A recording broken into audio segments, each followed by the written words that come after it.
नमस्कार, आप देख रहे हैं आपकी आवाज, सबकी बात सच के साथ। तो चलिए रुक करते हैं आज की प्रमुख और बड़ी खबर पर। किसानों का दिल्ली कूच आज, अन्नदाताओं की क्या है डिमांड, क्या है आंदोलन की रणनीति। किसानों ने एक बार फिर दिल्ली कूच करने की तैयारी कर ली है। पंजाब, हरियाणा और यूपी के अलावा कई और राज्यों के किसान 13 फरवरी को दिल्ली कूच की तैयारी में हैं।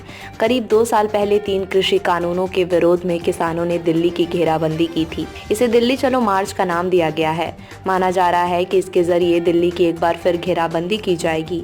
ऐसे में हरियाणा के साथ साथ दिल्ली पुलिस ने भी किसानों को राष्ट्रीय राजधानी में प्रवेश करने से रोकने के लिए बड़े पैमाने पर सुरक्षा व्यवस्था की है। इसके लिए पंजाब और हरियाणा और दिल्ली के बीच की सीमाओं को सील कर दिया गया है।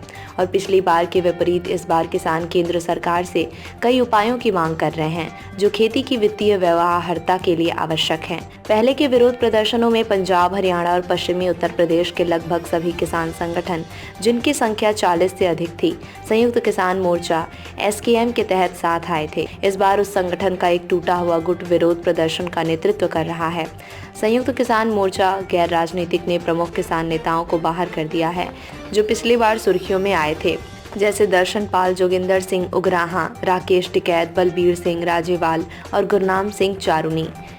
SKM गैर राजनीतिक में जगजीत सिंह दल्लेवाल के नेतृत्व वाला BKU दल्लेवाल और सरवन सिंह पंढेर के नेतृत्व वाला किसान मजदूर मोर्चा शामिल है, जो 17 कृषि संगठनों के समर्थन का दावा करते हैं। 13 फरवरी के दिल्ली चलो मार्च से पहले पंजाब में पंढेर और दल्लेवाल और हरियाणा से अभिमन्यु कोहर SKM गैर राजनीतिक के सबसे प्रमुख चेहरे रहे हैं। वहीं पिछले विरोध प्रदर्शनों का नेतृत्व करने वाले बड़े किसान नेता वेट एंड वॉच मोड में हैं।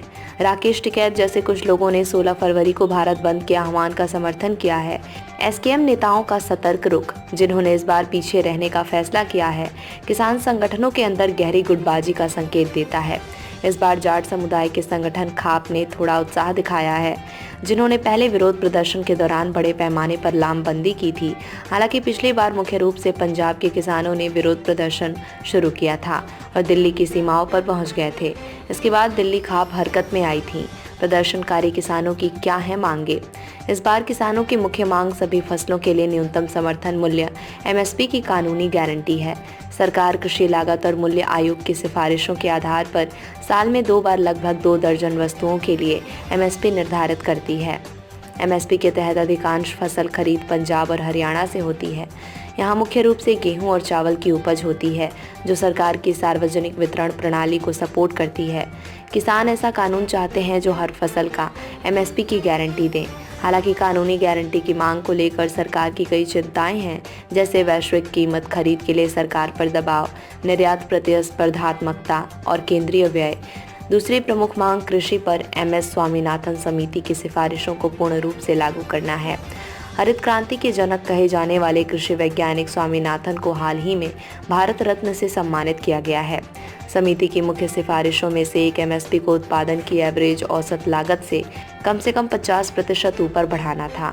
इसके अलावा गन्ने की बेहतर कीमतें, 60 साल से अधिक उम्र के प्रत्येक किसान को हर महीने 10,000 रुपये की पेंशन, लखीमपुर खीरी हिंसा पीड़ितों के लिए न्याय की मांग और पिछले किसान प्रदर्शन के दौरान शहीद हुए किसानों के स्मारक के लिए दिल्ली में जमीन देना शामिल है।